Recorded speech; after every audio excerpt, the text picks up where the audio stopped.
Tu te dis peut-être que j'ai été abusée et c'est du passé, je ne veux plus en parler, je ne veux pas mettre le nez dedans, c'est trop douloureux. Alors qu'est-ce que tu vas faire?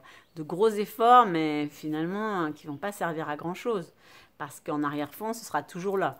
Ou alors tu fais comme moi, une amnésie traumatique. Hein, pour le coup, tu vas tout oublier, tu ne sauras pas d'où tu viens, ce qui s'est passé. Mais est-ce que tu crois que ça n'aura pas d'impact sur ton corps, sur tes relations, dans tes choix ou tes non-choix de vie, ta vision de la vie justement? Mais moi, quand le voile de l'amnésie s'est déchiré, je me suis dit, oh, ça va, inconscient, je me suis dit, oh, ça va, je m'en sors pas si mal quand même. Mais ce que je vivais, en fait, c'est peut-être un peu comme toi, c'était que j'étais raplapla. À 30 ans, j'avais déjà plus d'énergie, j'étais comme une grand-mère, quoi, qui se traînait. Euh, en- Après, j'étais coupée de mes émotions. Parce que soit elle me submergeait, donc je voulais surtout pas entrer en contact, j'en avais trop peur en fait.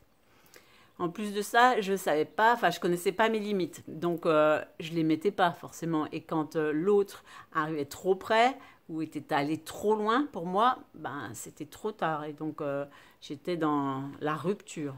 En plus, je pensais que je ne méritais pas de prendre soin de moi, donc j'étais plutôt dans la sauveuse, la maman italienne, le grand maternage. Ah ça, je m'occupais de tout le monde, mais moi j'en valais pas la peine. Et bien, j'étais en fait dans la survie, quoi. En fait, à l'intérieur de moi, j'étais très vulnérable. J'avais pas d'un côté sécure en moi. Et du coup, je prenais pas des décisions réalistes. J'en prenais pas d'ailleurs. Je vivais, voilà, comme ça. Je n'étais pas du tout actrice de ma vie. C'est peut-être ce que tu vis. Et sache que moi, j'ai mis de longues années de thérapie, de formation aussi. Et toi, tu n'as pas besoin de cela parce que là, dans ma masterclass où tu vas pouvoir t'inscrire, eh ben, je vais te donner les étapes pour aller mieux et pour te sentir bien enfin dans ta vie.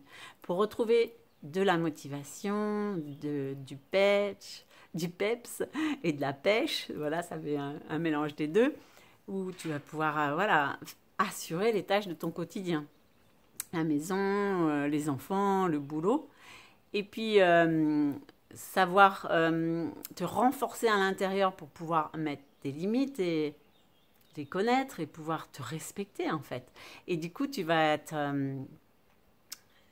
heureuse d'avoir des relations plus saines et la communication va être plus fluide forcément. Et puis en fait, enfin, tu vas te respecter aussi en écoutant ton corps qui de toute façon t'envoie des mots MAUX parce qu'il a vraiment envie de communiquer avec toi parce que tu le prends comme une machine, voilà.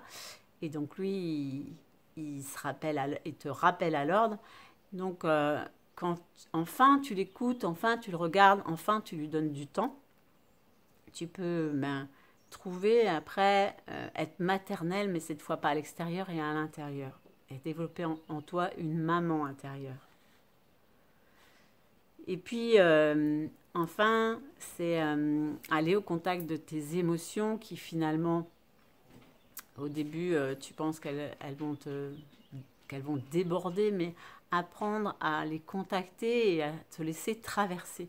Tu n'es pas peureuse, tu n'es pas une dépressive, tu n'es pas une colérique, mais tu peux te laisser traverser par la déprime, tu peux te laisser dépasser, traverser par la colère, par la tristesse.